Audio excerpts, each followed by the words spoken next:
Welcome back. آغاز میں خبر یہ کہ وزیر اعظم شہباز شریف کی تاجک صدر امام علی رحمان سے ملاقات ہوئی۔ وزیر اعظم آذربائیجان کا دورہ مکمل کر کے تاجکستان پہنچے۔ دونوں رہنماؤں نے مختلف شعبوں میں تعاون کے فروغ پر تبادلہ خیال کیا۔ وزیر اعظم نے تاجک صدر کو خطے کی تازہ ترین صورتحال سے آگاہ کیا۔ وزیر اعظم نے کہا پاکستان اپنی خود مختاری اور سالمیت کا ہر قیمت پر دفاع کرے گا۔ اس سے پہلے لاچین ایئرپورٹ پر میڈیا سے گفتگو میں وزیر اعظم نے کہا آذربائیجان سے تعلقات بہت اہمیت کے حامل ہیں۔ آذری صدر نے پاکستان میں $2 ارب سرمایہ کاری کا اعلان کیا ہے۔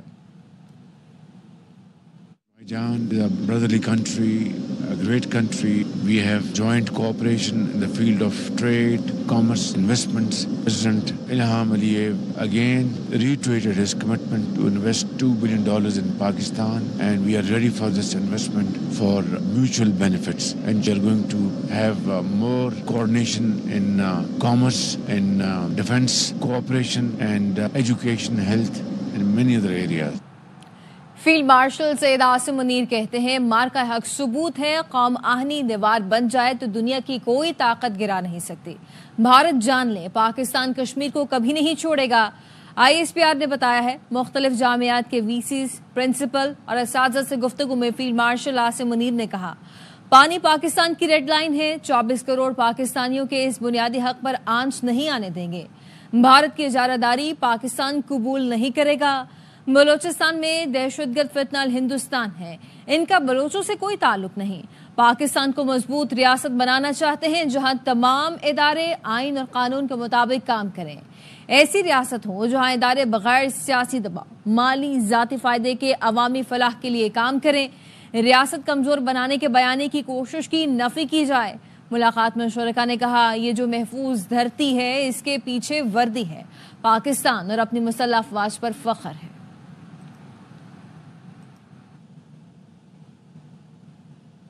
اب سبز پاسپورٹ پر دنیا گھومنے کا مزہ آئے گا۔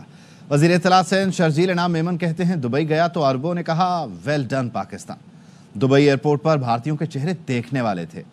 بھارتی فوج کی جیسی دھلائی ہوئی مزہ آ گیا۔ جنگ 3 سے 4 روز چلتی تو بھارت مٹ جاتا۔ بھارتی میڈیا نے جھوٹ کے علاوہ کچھ نہیں بولا۔ بھارتی میڈیا کے حساب سے تو کراچی بندرگاہ تباہ ہو چکی ہے۔ بھارتی میڈیا پر برطانیہ میں توہین کے مقدمے چلنے چاہیے۔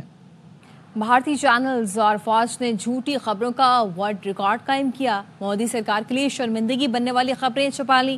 آپریشن سندور کے دوران گودی میڈیا نے کراچی بندرگاہ تباہ کرا دی۔ مارکا حق میں شکست کے بعد اپنا میزائل دشمن کا کہہ کر ایکس پر شیئر کر دیا۔ NDTV نے رپورٹ کیا پاکستانی ٹینک راجستھان کی طرف بڑھ رہے ہیں۔ Times now, republic world, news 9، India TV news نے بھی جی بھر کر جھوٹ بولا۔ ایک پاکستانی پائلٹ گرفتار کرنے کی جھوٹی خبر بھی چلائی۔ GF-17 تھنڈر مار گرانے کا جھوٹ بھی بولا۔ اس کے برعکس ہماچل پردیش میں فوجی بس پر حملے کی خبر چھپا لی۔ حملے میں کئی بھارتی فوجی ہلاک ہوئے۔ مودی کے گودی میڈیا اپنے فوجیوں کی ہلاکتوں کی خبر بھی نہ دی۔ ٹائمز آف انڈیا نے پہلے ویب سائٹ پر چلائی پھر ہٹا دی۔ صرف ایک بھارتی چینل خبر نشر کی لیکن دوبارہ نہ چلائی۔ واپس آئیں گے بریک کے بعد۔ Welcome back. چیئرمین PTI نے علیمہ خانم کی بیان کی وضاحت کر دی۔ بیرسٹر گوہر نے کہا کچھ دو کچھ لو والی بات غلط سمجھی گئی۔ بانی PTI کہہ چکے ہیں کبھی ڈیل کر کے باہر نہیں آؤں گا۔ بانی PTI کی بہن علیمہ خانم نے آج کہا بانی کی رہائی کے لیے ملک کی تحریک چلے گی۔ بانی نے پارٹی کو پیغام دیا ہے مضبوط رہیں، خوف زدہ نہ ہو۔ گیو اینڈ ٹیک کرنا چاہتے ہیں، ہمیں بتا دیں عمران کیا گیو کرے اور آپ کو کیا چاہیے، ہم آپ کے ساتھ بات چیت کریں گے۔ گیو اینڈ ٹیک کی آپ نے بات کی ہے، لوگوں نے مس انٹرپریٹ کیا ہے، انہوں نے یہ کہا ہے کہ آپ کیا چاہتے ہیں، انہوں نے کبھی ایسا نہیں کیا کہ آؤ کچھ ہم سے گیو اینڈ ٹیک کر لو اور لیٹ خان صاحب بھی فری۔ خان صاحب کیٹیگوریکلی کہہ چکے ہیں کبھی بھی ڈیل کی صورت میں باہر نہیں آؤں گا۔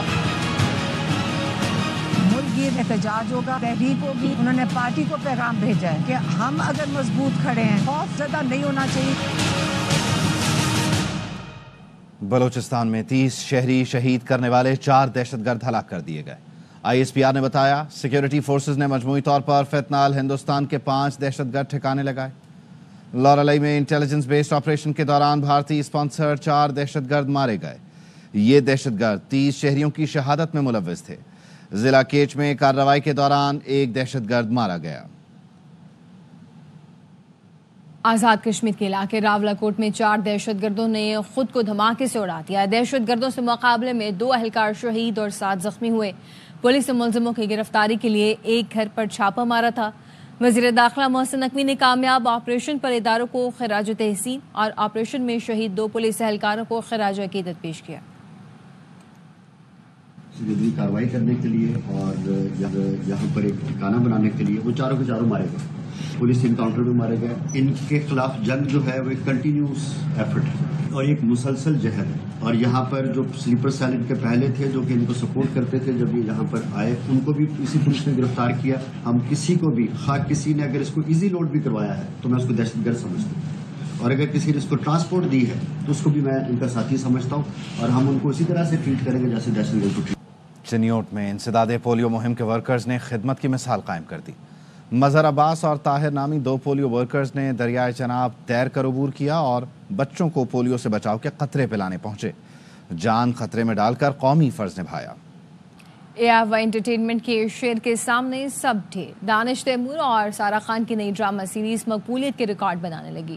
ٹی وی کے ساتھ یوٹیوب پر بھی نمبر 1 بن گیا. 3 کروڑ سے زیادہ لوگوں نے پہلی 3 قسطیں دیکھ لی. شائقین کی تعداد بڑھتی جا رہی ہے. یہ تو بس سر ہی مانگتا ہے میاں. میرا سر تو پہلے ہی میری ضمیر کی عدالت میں جھکا ہوا.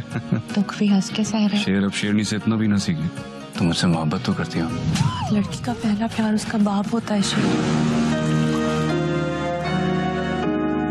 پیار اس کی محبت کی قربانی مانگتا ہے. ہماری اسے ایک محبت نے باقی ساری محبتوں کا گلا گھونٹ دیا. واپس آئیں گے بریک کے بعد. ہمارے ساتھ رہیے. Welcome back. دینی اور فکری شخصیات نے کالعدم تحریک طالبان پاکستان کے سربراہ نور ولی محسود کی سوچ اور سرگرمیاں اسلامی تعلیمات کے منافی قرار دیتی ہیں. مشترکہ بیان میں کہا جس طرح اہل اسلام اور پاکستان اہل فلسطین کے ساتھ ہیں اسی طرح کالعدم TTP اسرائیل اور بھارت کا دوسرا ساتھی ہے. پاک بھارت جنگ میں اسرائیل اور بھارت ایک طرف, مسلمانان عالم پاکستان کے ساتھ ہیں. نور ولی محسود کا بیان پاکستان کے اس موقف کو ثابت کرتا ہے. افغانستان میں بیٹھے خارجی دہشت گرد کفر کے اعلی کار ہیں اور پاکستان کو غیر مستحکم کرنا چاہتے ہیں. ان خارجی دہشت گردوں کی بھارت سے امداد کے شواہد دنیا کے سامنے ہیں. اور اب موسم کی خبر. سوات میں تیز ہواؤں کے ساتھ بارش, گرمی کا زور ٹوٹ گیا. گوالیرئی اور اطراف کے علاقوں میں ژالہ باری سے باغات کو نقصان پہنچا. ضلع محمد کے مختلف علاقوں میں بھی تیز ہواؤں کے ساتھ بارش سے موسم خوشگوار ہو گیا. پشاور میں بھی بوندا باندی ہوئی.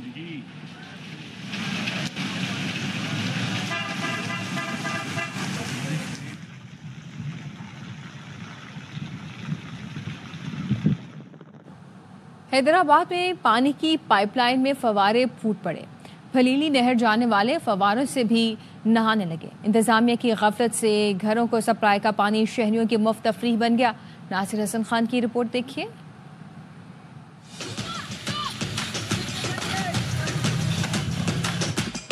گھروں میں عوام بیٹھ نہیں سکتی, بچے بیٹھ نہیں سکتے. یہاں آتے ہیں, خوب انجوائے کرتے ہیں. ٹھنڈا پانی ہے, بالکل زبردست. حیدرآباد میں شدید گرمی اور بجلی کی بندش کے باعث شہری نہروں کا رخ کر رہے ہیں. گرمی بہت زیادہ ہے حیدرآباد میں, لائٹوں کا کوئی بھروسہ نہیں. گھروں میں عوام بیٹھ نہیں سکتی, بچے بیٹھ نہیں سکتے. یہاں آتے ہیں, خوب انجوائے کرتے ہیں.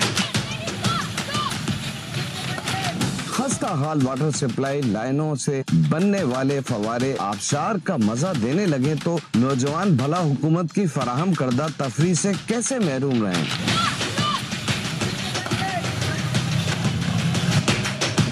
پانی ہے, بالکل زبردست. بجلی ہو اور تفریح سہولیات دستیاب ہوں تو نہر میں نہانے کی ضرورت نہ پڑے. کیمرامین نعیم شاہ کے ساتھ ناصر حسن خان, ARY نیوز حیدرآباد. چمن میں یوم تکبیر کے سلسلے میں پریس کلب سے ریلی نکالی گئی. شرکاء نے پاک فوج زندہ باد کے نعرے لگائے. ڈھول کی تھاپ پر روایتی رقص بھی کیا گیا. اختر گلفام کی رپورٹ دیکھیے.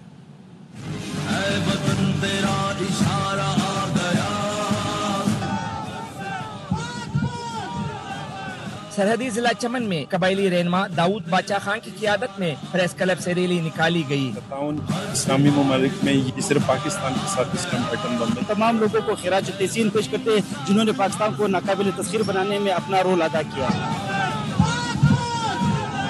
کار موٹر سائیکل ریلی شہر کے تمام بڑے شاہراہوں سے ہوتے ہوئے model I secondary school. News bulletin سے فی الوقت اتنا ہی. دیکھتے رہیے آر وائی نیوز.